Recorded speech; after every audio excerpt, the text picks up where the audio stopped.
لا حول ولا قوة إلا بالله العلي العظيم.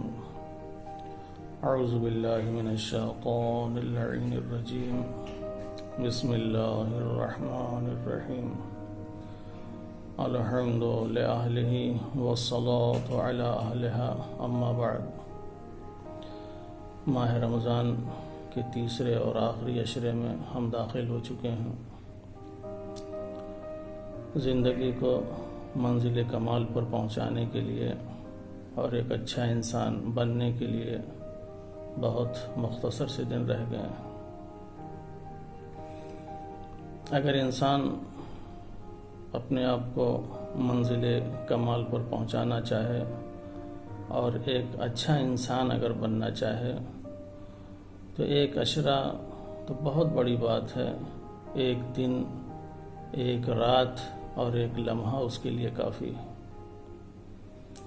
شرط یہ ہے کہ انسان کو اپنی معرفت اور ماہ رمضان کی معرفت و شناخت ہو.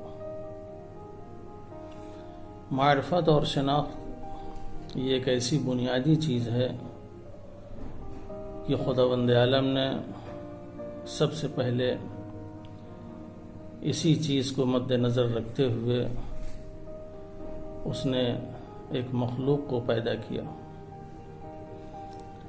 جیسا کہ ارشاد ہوتا ہے کنت کنزا مخفیا فاحببت ان اعرف فخلقت الخلق. میں ایک چھپا ہوا خزانہ تھا، میں نے چاہا کہ میں پہچانا جاؤں، لہذا میں نے ایک مخلوق کو خلق کیا تاکہ وہ مجھے پہچانے، تاکہ میری معرفت حاصل کرے.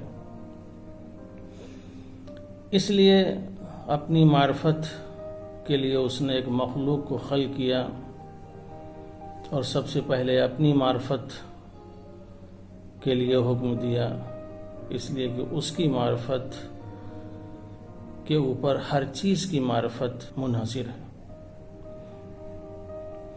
اگر اللہ کی معرفت ہو گئی تو انبیاء علیہم السلام کی بھی معرفت ہو جائے گی.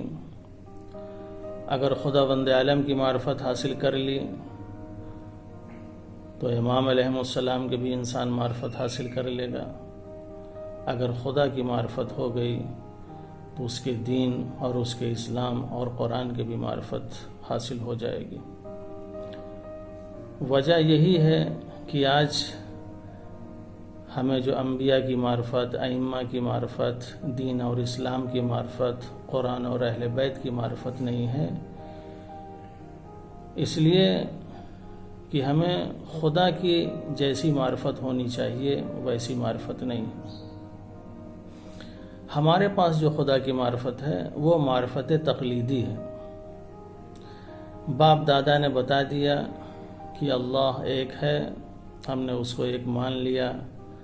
ہم نے نہ اس کو اس کے علم کے اعتبار سے پہچانا، نہ اس کی قدرت کے اعتبار سے اس کو پہچانا، نہ اس کے حی ہونے کے اعتبار سے ہم نے اس کو پہچانا، نہ ہم نے اس کے آثار کے اعتبار سے اس کو پہچانا. صرف ماں باپ نے ہمیں بتا دیا اللہ ایک ہے، ہم نے اس کو ایک مان لیا. اگر واقعی ہمیں خدا کی معرفت ہوتی تو آج ہر چیز کی معرفت ہماری عروج پہ ہوتی. حد یہ ہے کہ آج ہم اپنے آپ کو نہیں پہچان پائے کہ ہم کیا ہیں. اگر ہمیں اپنی معرفت ہو گئی ہوتی تو سارے مسائل حل ہو گئے ہوتے، لیکن آج ہمیں معرفت نہیں، جبکہ ہم سے ہر چیز کی معرفت کے بارے میں کہا جاتا ہے. اور بغیر معرفت کے کوئی بھی عمل جو اس کی شان ہونا چاہیے وہ نہیں ہو پاتی.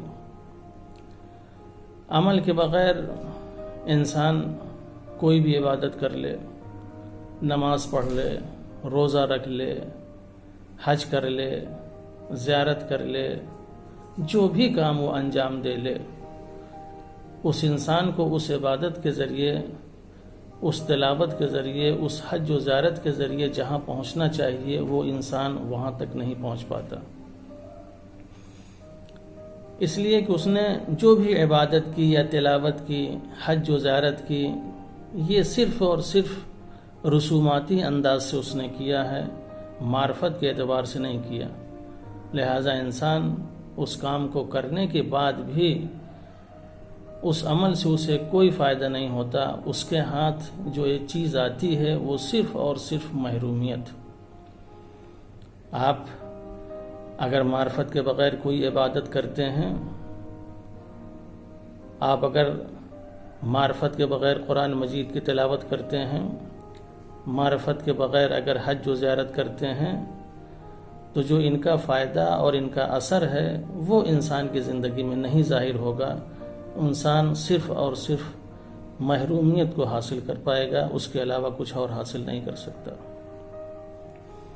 جبکہ ہم سے کہا گیا ہے کہ معرفت حاصل کریں، جیسا کہ امام علیہ السلام کے متعلق کہا گیا، من مات ولم یعرف امام زمانہ مات میتۃ جاہلیہ، جو اپنے زمانے کے امام کو پہچانے بغیر مر جائے اس کی موت جاہلیت کی موت ہوگی۔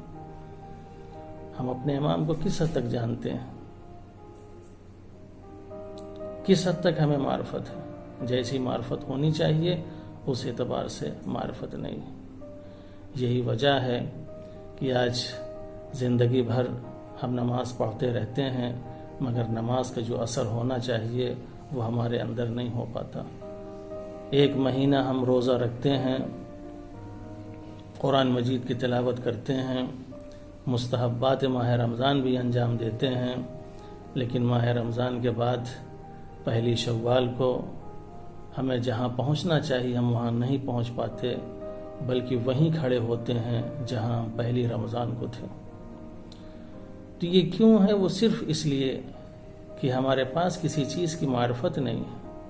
خدا کو ہم نے اگر صحیح طریقے سے پہچان لیا ہوتا، اس کے آثار کو دیکھ کے، اس کی قدرت کو دیکھ کے، اس کے علم کو دیکھ کے، تو آج ہماری ہر عبادت، اس کی عظمت، اس کی شان، اس کا مقام کچھ اور ہوتا۔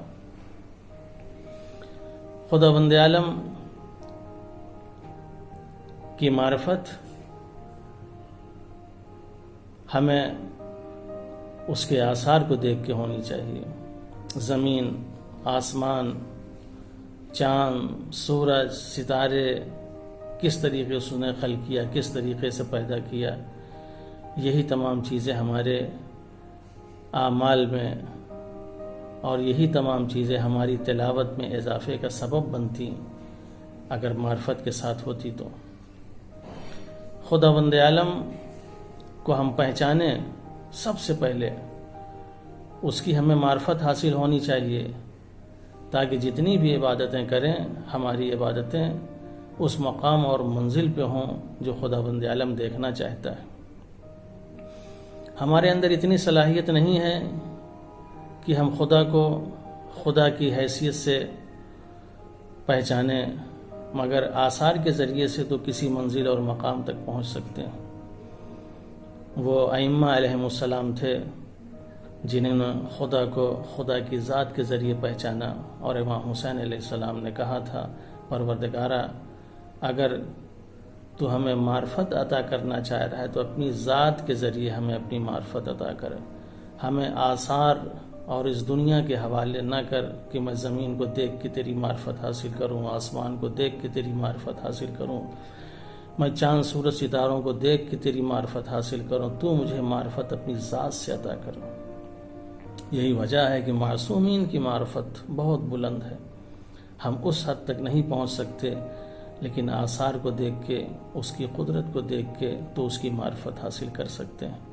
خداوند عالم جو سب سے بنیادی چیز ہے، جس کے لیے مولا کائنات علی بن ابی طالب علیہ السلام نے فرمایا اول الدین معرفتہ، دین کی ابتدا معرفت ہے، لہٰذا سب سے پہلے ہم اس معرفت کو اپنے اندر پیدا کرنے اور اس معرفت الہی کو حاصل کرنے کی کوشش کریں، تاکہ خداوند عالم اپنی معرفت کے ذریعے ہمیں ہر چیز کی معرفت عطا فرمائے اور ہماری ہر عبادت اس منزل اور اس مقام پر ہو جو خداوند عالم اسے دیکھنا چاہتا ہے۔ وآخر دعوانا ان الحمد للہ رب العالمین۔